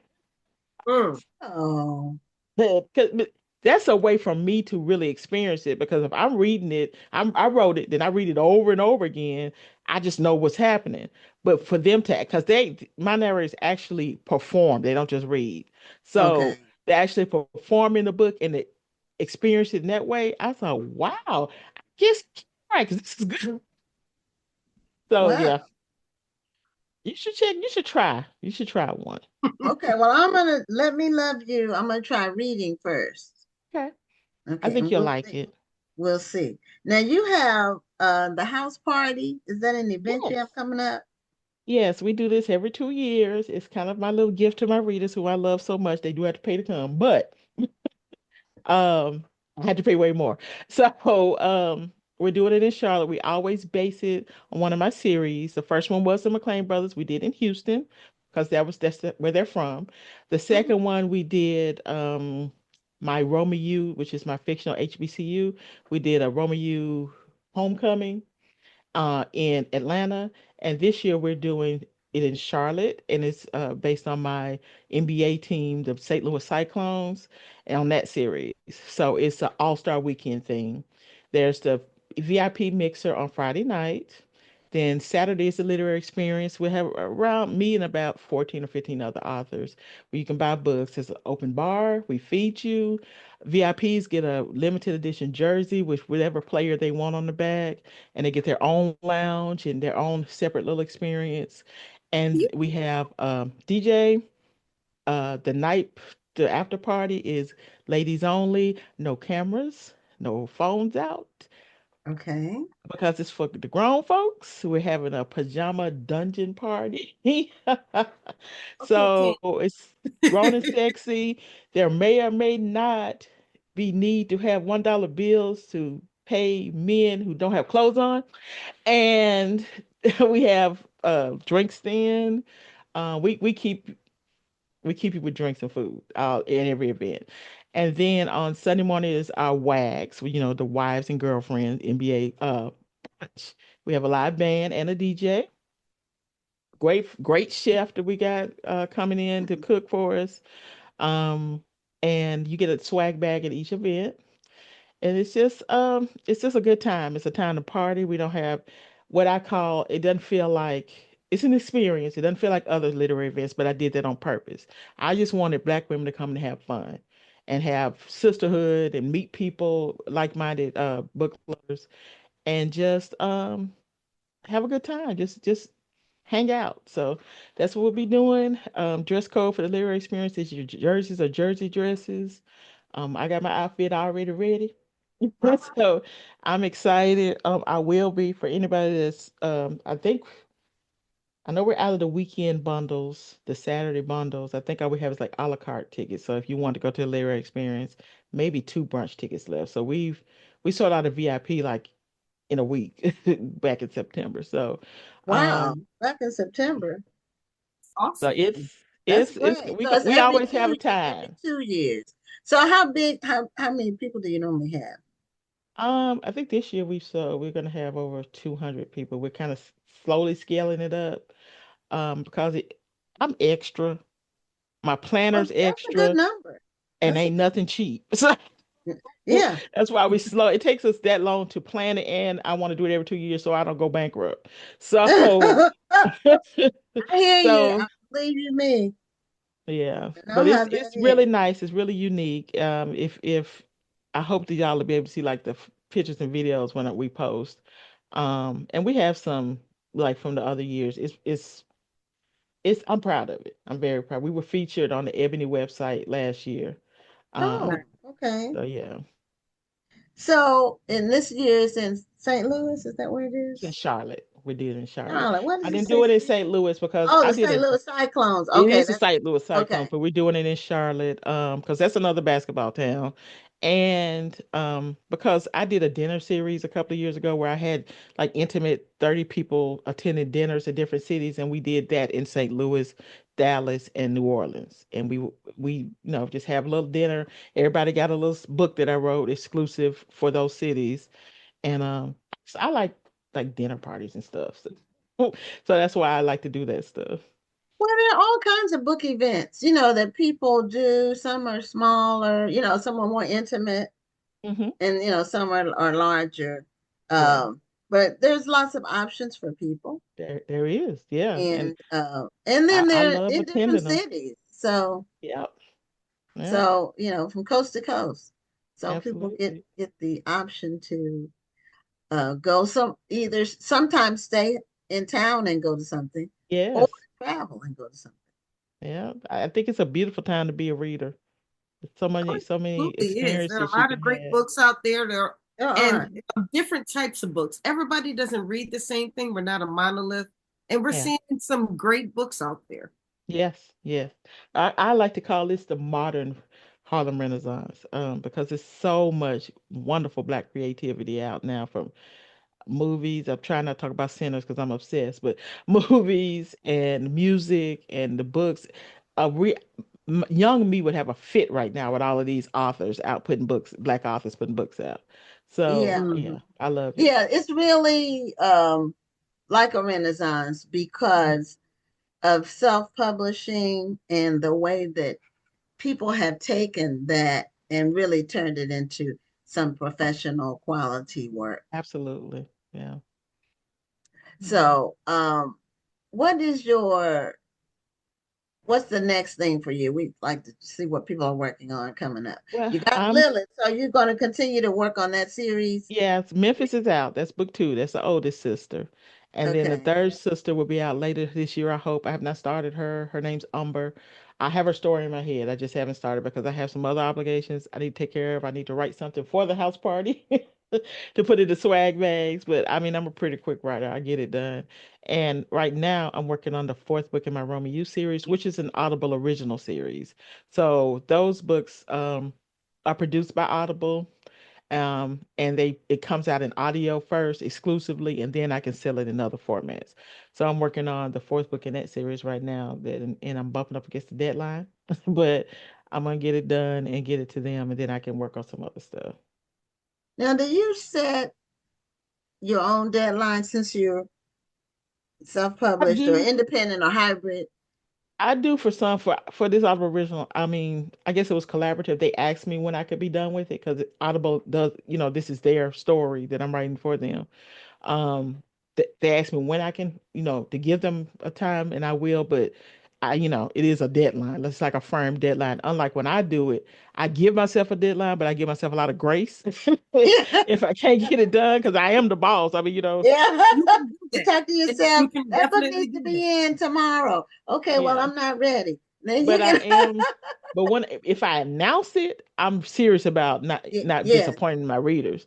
So yeah, usually I don't announce it until I'm done Mhm. because I yeah. don't want Yeah, to. when you put it out there like that, a lot of times when I want to achieve a goal, I'll tell people Mhm. because then that puts the pressure on me to do it Yeah, Right. and I to agree get with it that. done. You know, yeah. So if I announce it, but you best believe I done finished it. yeah. So you gonna get it. And then start rolling out promo. It's done. But I have covered, I'll do a cover to kind of say, okay, I got the cover. I'm gonna write this, to kind of encourage myself. But yeah. Okay, well, Alexandra, thank you so much for being a guest on the show But and thank you just for having me. yeah, just filling It us was a in on fun all the stuff interview. you're We doing. appreciate it. Yeah, you're doing a whole bunch of stuff. We appreciate you being out there in the world.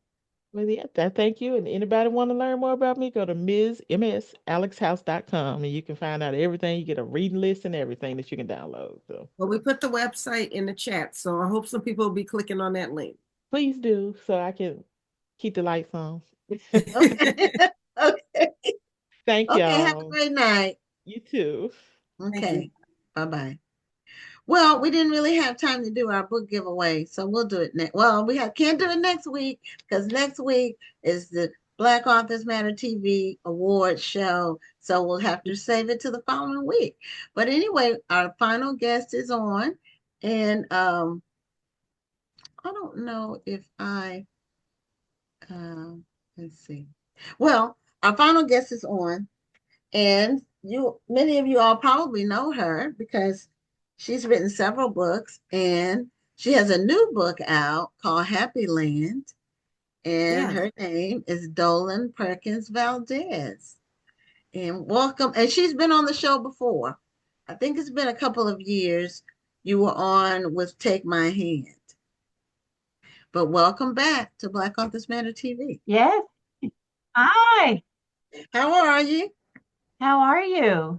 Good to Doing see you again. doing great. Good Good to to see see you y'all. again. Yeah, we read well, I read Take My Hand, and did it win an NACP Image Award, or was it nominated?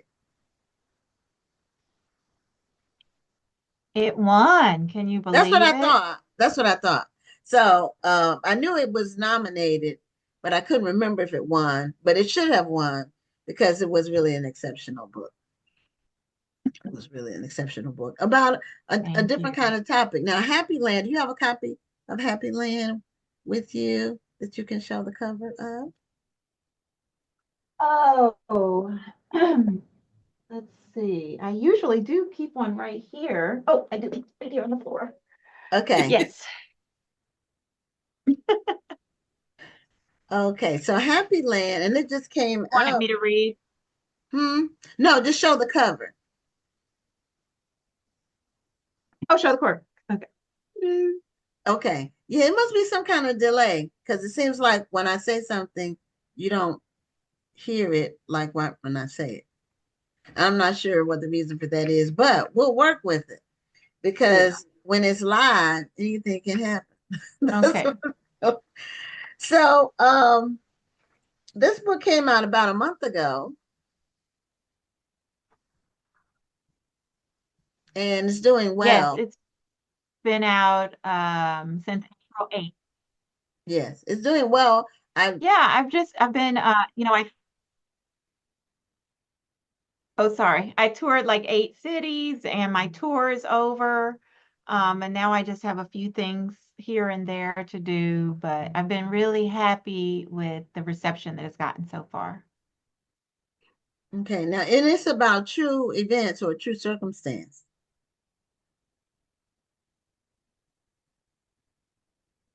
Yes, it's inspired by the true story of a kingdom in Western North Carolina, where these freed people came up from South Carolina, Spartanburg County, South Carolina, and established a kingdom, or they established a community, and they called it a kingdom, and they called themselves royalty, and they named the place the Kingdom of the Happy Land. And then they also had a king and a queen. That's right. The minister, they were from a church down in Cross Anchor, South Carolina. And the minister of that church was a man named Martin Bobo. His daughter, Luella Bobo, came up there with them. And William and Robert Montgomery were brothers from the Montgomery originally from the Montgomery plantation in Spartanburg County, and they knew the road. They knew that turnpike. They had been up and down it before. And so they said, we know a place where we can go and we can be safe. And so they came up that mountain. They walked, and when they got up there, they declared themselves royalty. And William Montgomery married the daughter of Martin Bobo, Luella Bobo. And that is how the first king and queen were named. Now, this book, and I'm sure you're aware of The American Queen that came out last year, that was a similar, well, based on the same Yeah, it was based story. on the story. Mm-hmm. And but the difference is her book, the setting is back then. The whole book, the entire book, the setting is back during that time. Whereas your book is more contemporary, and then they look back. And correct me if I'm wrong about that. Or let me know if I'm right. Well, in my book, I have two storylines. One is the historical storyline, and that's the story of Luella and the kingdom itself. And then my contemporary storyline is her descendant, Nikki, who's her great, great, great granddaughter.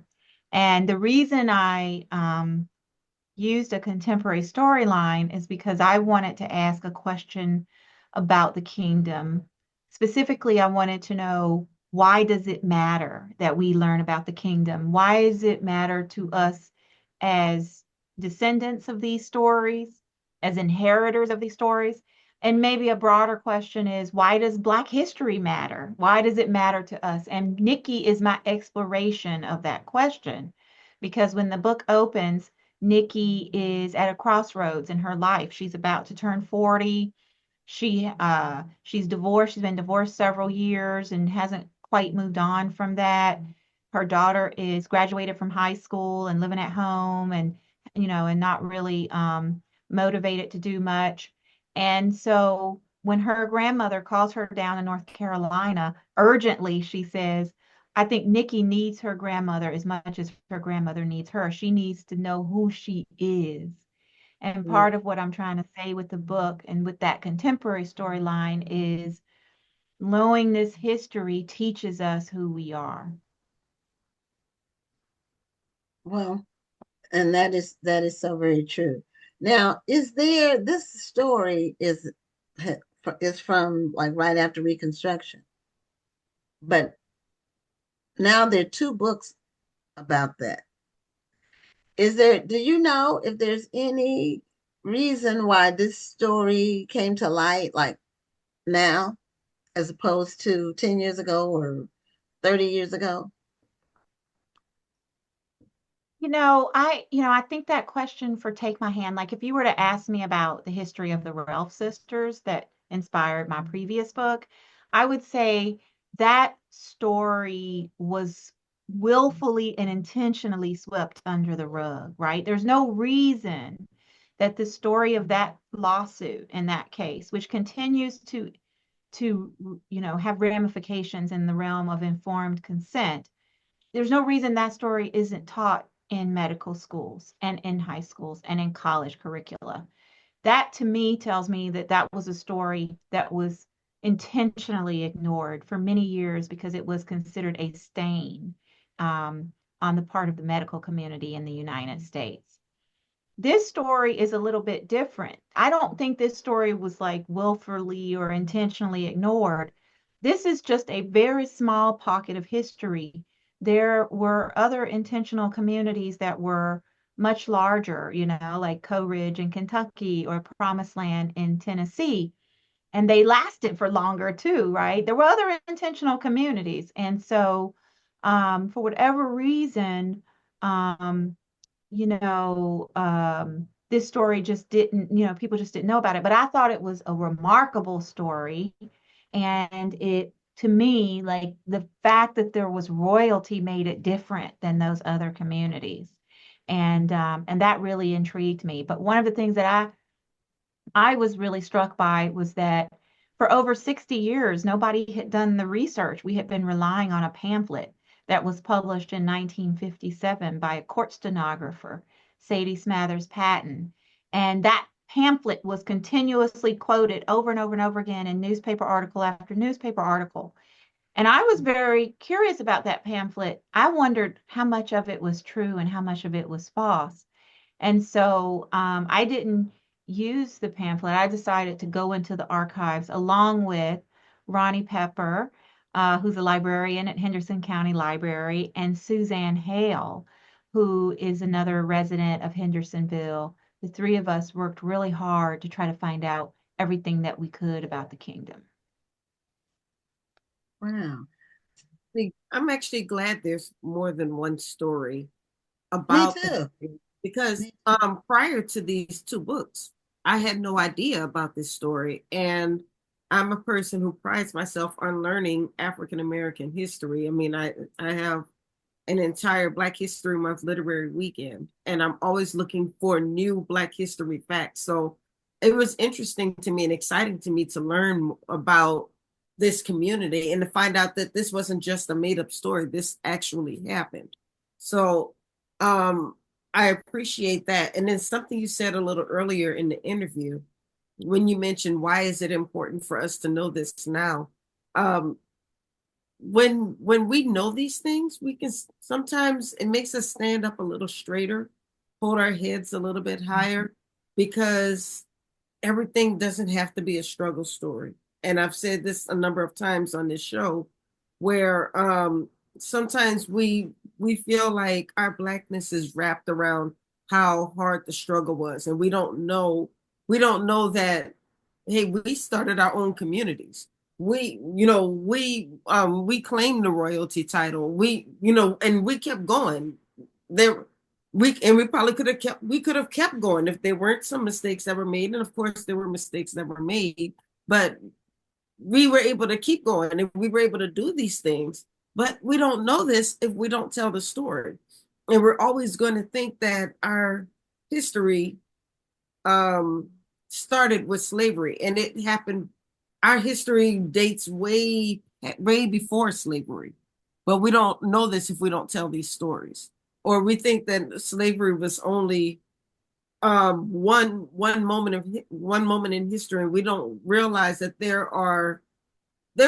everybody wasn't a slave, so to speak, or everybody didn't struggle, or everybody wasn't killed, or everybody didn't have a fight with a white person or whatever. Sometimes there are other parts of our history that we can celebrate, is what I'm saying. So that's why I'm happy about these types of stories, because these are things that we don't always know, and we probably would have never known had you two not written the stories that you've written. Right. And I think too, there's not, there's more now. There's more in a lot of the books that are coming out now from the Reconstruction period until like the Civil Rights.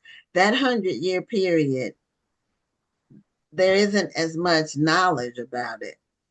But a lot of the books that are coming out now are giving us more information on those years, because it's almost like, okay, slavery ended and then Reconstruction, and then there was civil rights. It's like, what happened? What happened to fill in the gaps? Right. What happened? I will say this, though, Gwen, we're coming up on the 250th anniversary of the United States. This is a great time to make sure that our stories are included in that conversation, because if we don't, it's going to be a very whitewashed 250-year anniversary. We don't want that to happen. We need our stories to be a part of that. So stories like the Kingdom of the Happy Land, they need to be a part of that conversation.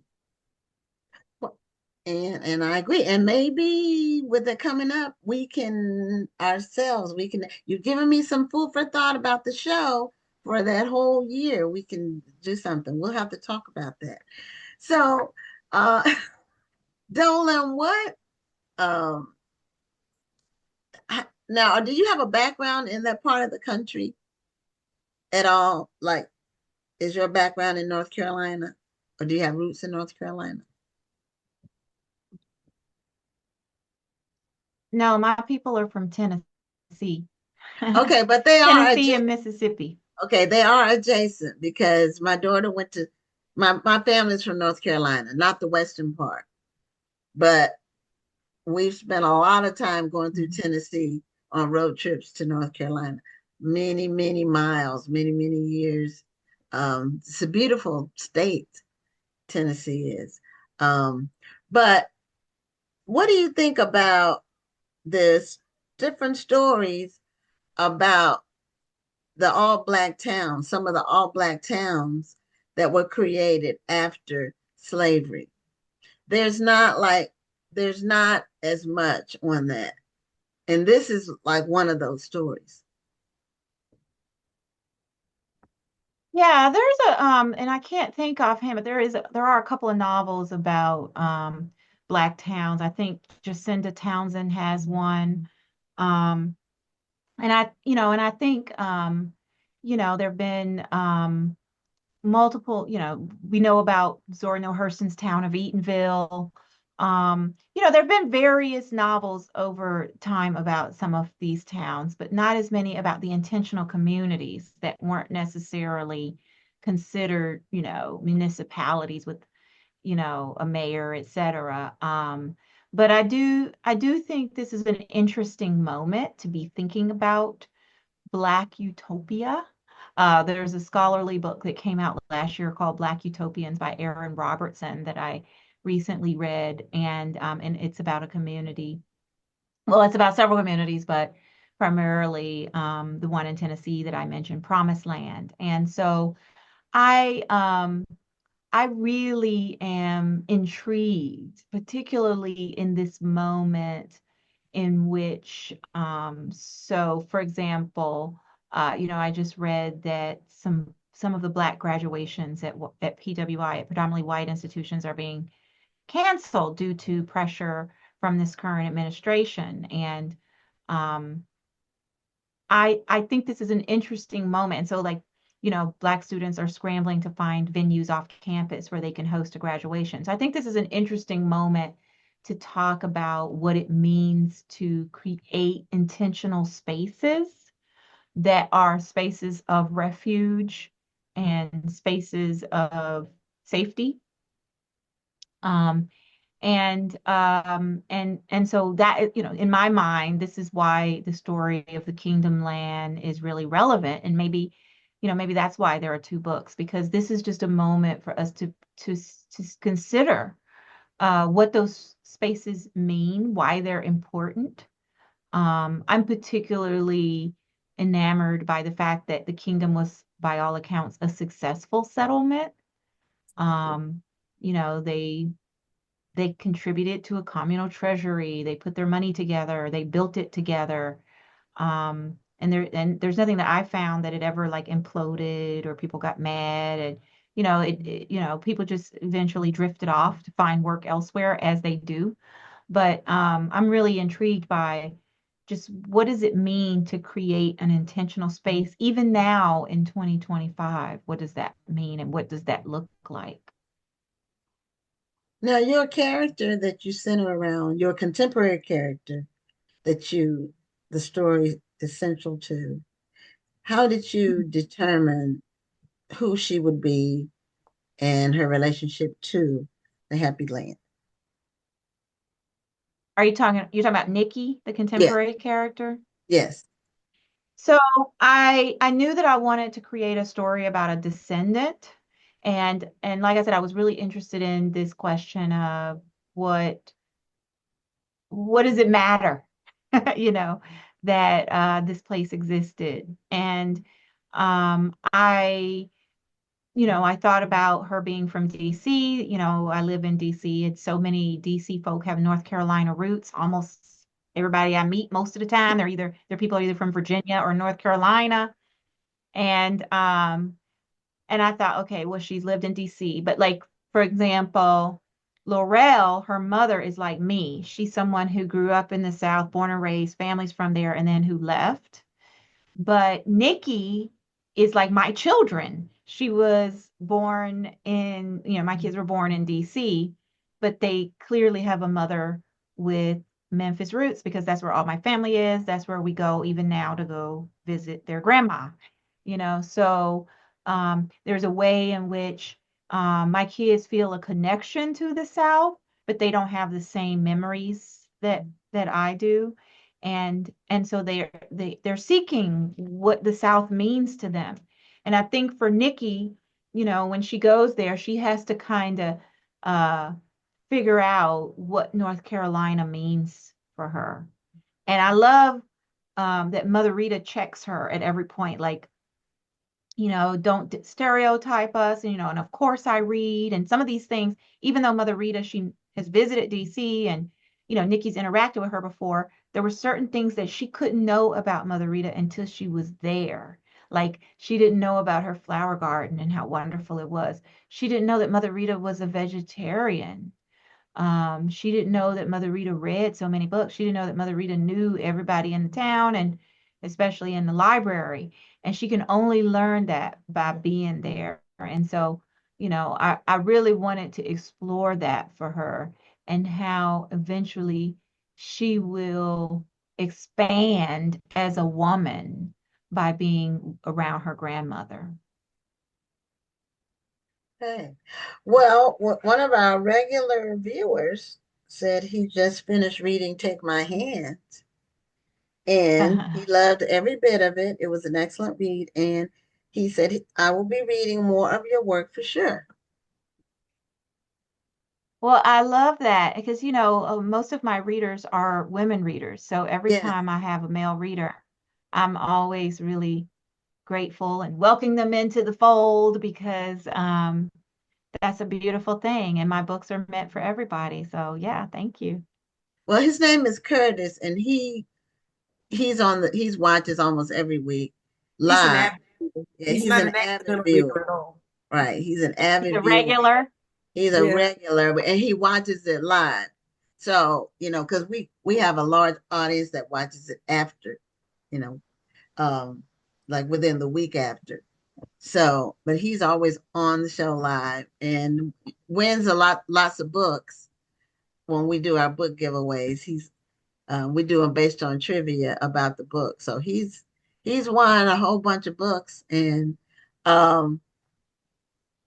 he will comment if it's something he read or heard about.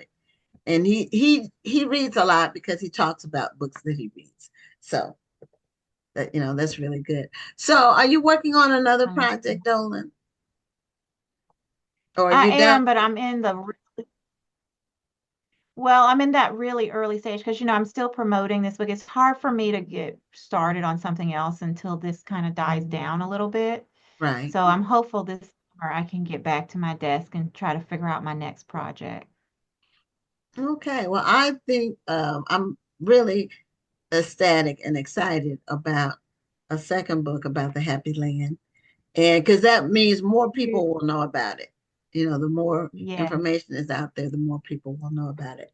And so, can you show your book cover one more time? Okay. There it is. Happy Land, and it's historical fiction based on a real place. And it's a beautiful cover, by the way. It is a beautiful cover. I love it. Thank you. I love this cover. I loved it.